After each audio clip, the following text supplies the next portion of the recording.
I think she's gonna do a good pass. It's a good football player overall by him. But that's something I expect to come down with. Yeah. What did you think of Shedeur's performance just overall and some of the progress that maybe he made with you guys on offense? There's something that we need to fix up. As an offense as a whole. It's hard to tell when you come out of the game. It may feel better than what it looked like. So you got to watch the film and see what we need to do better at. Jeudy just finally admitted his mistake after dropping Shedeur Sanders' perfect touchdown pass in the most shocking locker room interview. And what he said about that interception that costs the Browns the game will leave you absolutely stunned at how he's trying to spin this disaster. After the ball was literally ripped out of his hands in the end zone, turning Shedeur's dime into a pick six, Jeudy stood in front of reporters and said, "I think Shedeur threw a good pass. It was just a good football play," before admitting, "That's something I expect to come down with." The first time he's actually taken accountability for costing his rookie quarterback a stat that should have been a touchdown. But here's where this gets absolutely wild. While Jeudy is doing damage control in the locker room, ESPN Cleveland analysts are going off, saying it is impossible to judge a quarterback with guys that get balls taken out of their hands in the end zone, and calling for total changes to the football organization because of how badly Shedeur is being sabotaged. The most shocking part? Coach Prime himself responded to yesterday's buffoonery by saying the outcome will ultimately bless us on our journey. And between Jeudy finally admitting he should have caught it, analysts destroying the Browns organization, and Jeudy Sanders cryptically suggesting this is all part of a bigger plan, the real story isn't about the drop. It's about how Jeudy just admitted on camera that he let down his quarterback while trying to blame the weather and everyone else for his failure. Look, y'all need to sit down for this one, because what just happened in that Browns locker room is absolutely crazy. Jeudy, the same Jeudy who's been making suspicious-looking plays all season long when Shedeur Sanders is throwing him the ball, just gave an interview where he finally admitted he should have caught that pass. But before we get into what Jerry said, let me set the scene for you, because this moment has been building all season. An insider who's been covering this situation said it perfectly. Jeudy has definitely been a topic of discussion all season long in the Shedeur Sanders department. We have seen time in and time again Jeudy make some suspicious-looking plays, where the one that went down yesterday was probably the one that took the cake. Suspicious-looking plays. Y'all, people have been noticing this pattern. Every time Shedeur throws to Jeudy, something weird happens. Drops, miscommunication, balls bouncing off his chest, and yesterday was the ultimate example of Jeudy failing Shedeur Sanders when it mattered most. The insider described it like this: he literally had the ball taken out of his hands as he was making a touchdown catch. That was a touchdown catch, which caused Shedeur to get his first interception of the game. Let me repeat that. Jeudy had the ball in his hands in the end zone. This was a touchdown, and then he let a defender rip it away from him, turning Shedeur's perfect pass into an interception. That's not just a mistake, that's a failure at the highest level. No, it was cold, but I think it was. Was that sort of a case of you're trying to come down with the ball, stay in bounds? Overall, what do you think was the issue with the offense today? I don't know. We just didn't have a consistent drive going. It just wasn't consistent enough. They did a good job, and then whatever we had going on. I don't know. We gotta watch the film and see. But here's where it gets interesting, because Jeudy gave an interview after the game, and let me tell you, the way he tried to explain what happened is wild. First, a reporter asks him about whether the cold weather affected his catching, and Jerry's response, "No, it was cold, but I think it was just..." He stops himself mid-sentence, like he realizes he's about to make an excuse and catches himself. Then the reporter asks, "Was that sort of a case of you trying to come down with the ball, stay in bounds on that play?" And Jerry just moves on without really answering. He doesn't want to talk about that specific play yet. So the reporter shifts. Overall, what do you think was the issue with the offense today? And here's where Jerry starts making excuses. I don't know.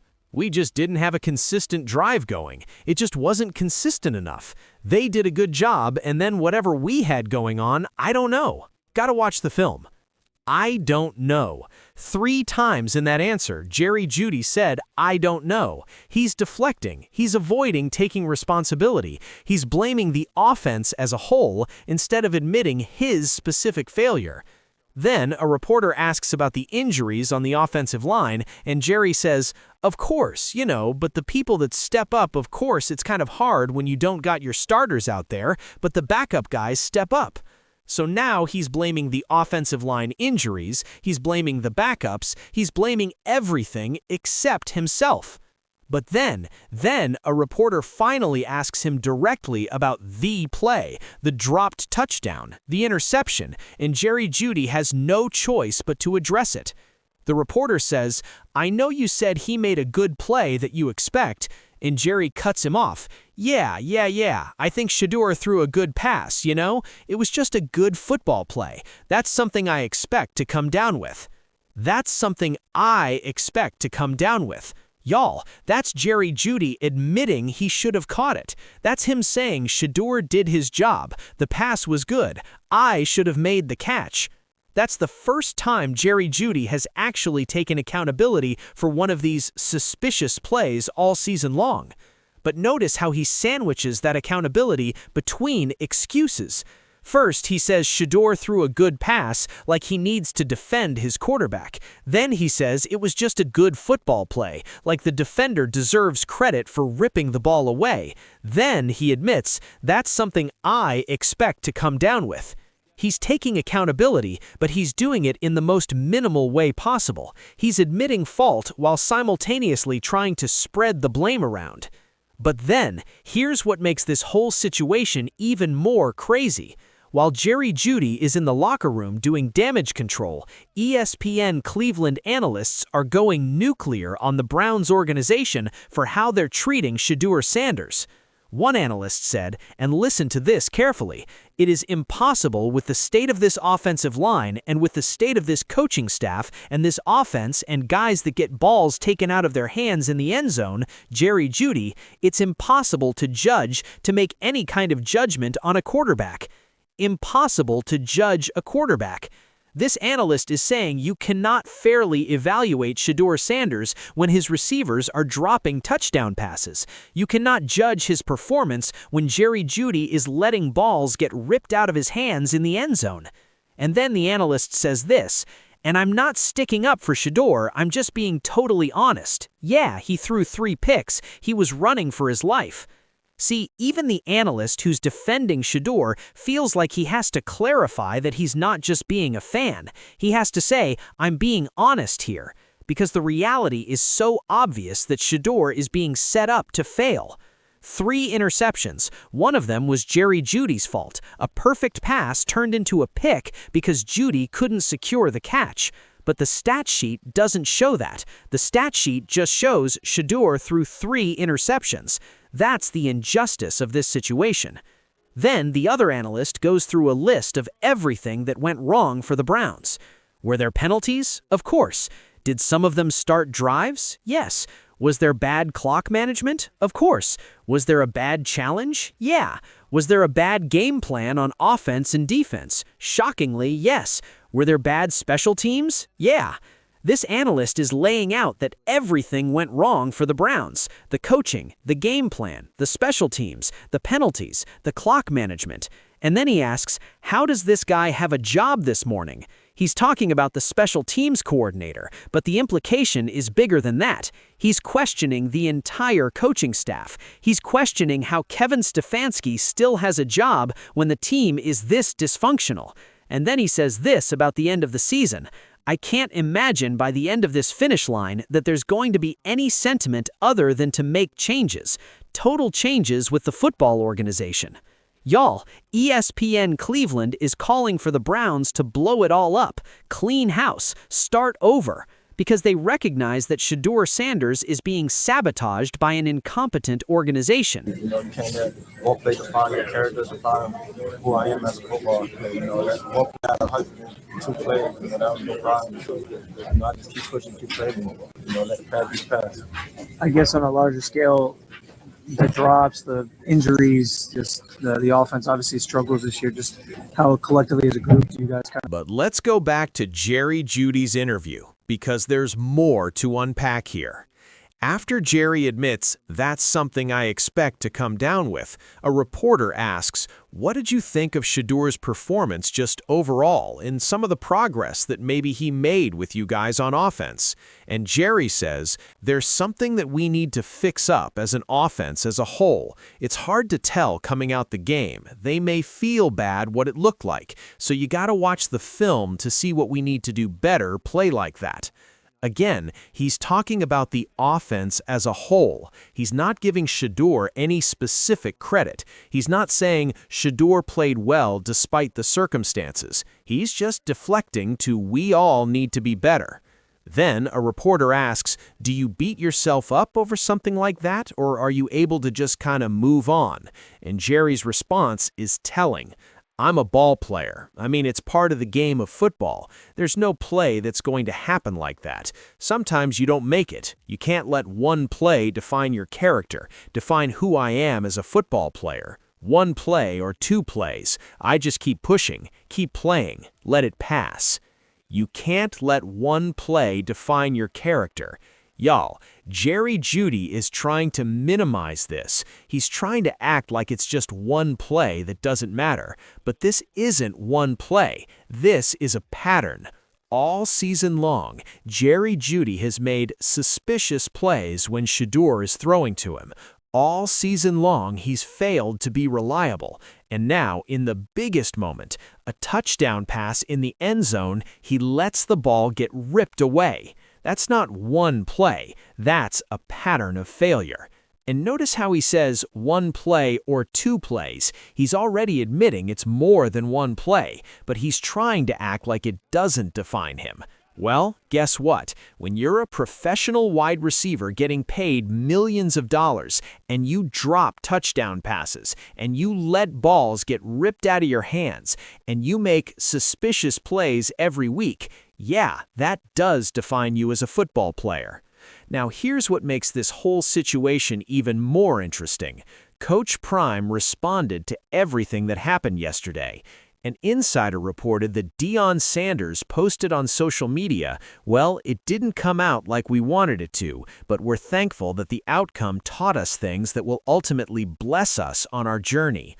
Ultimately bless us on our journey. Coach Prime is out here playing 4D chess. He's saying this loss, this disaster, this game where Shedeur got sabotaged by Jeudy, by the coaching staff putting the wrong plays in his wristband, by the offensive line being injured, all of that is going to teach them something that will help them in the future. That's a father protecting his son. That's a coach recognizing that sometimes you learn more from failure than success. That's Jeudy Sanders refusing to let this one game define Shedeur's career. And the insider who reported this said, "Shedeur was dealing with stuff yesterday. He did have some imperfections. I'll be one of the first people to admit, yes, he very much did have some imperfections. Do I believe that ultimately caused him to lose the game? No. What was more effective was Jeudy missing passes, the play calling, and the weather." Facts. Shedeur wasn't perfect, but his imperfections didn't lose the game. Jeudy missing passes lost the game. The coaching staff putting the wrong plays in his wristband lost the game. The weather conditions lost the game. Shedeur's mistakes were rookie mistakes, the kind of stuff you expect from a young quarterback. But Jeudy's mistakes? Those are veteran mistakes. Those are the mistakes of a player who's not reliable. Those are the mistakes that cost games. So here's my question for you. Does Jeudy finally admitting "that's something I expect to come down with" count as real accountability when he spent the rest of the interview making excuses about the weather, the offensive line, and one play not defining his character? When ESPN Cleveland analysts are saying it's impossible to judge Shedeur fairly with receivers like Jeudy dropping touchdown passes, should the Browns cut Jeudy and get Shedeur some real weapons? And when Coach Prime says this disaster will ultimately bless us on our journey, is he hinting that Shedeur is learning who he can trust and who he can't, and that Jeudy just proved he's not a guy you can rely on in big moments? Drop your thoughts in the comments, because Jeudy finally admitted his mistake, but his excuses show he still doesn't fully accept responsibility for sabotaging his quarterback. If you believe Shedeur deserves better than a receiver who lets perfect touchdown passes get ripped out of his hands, smash that subscribe button, because we're going to keep exposing the truth about who's really holding this kid back.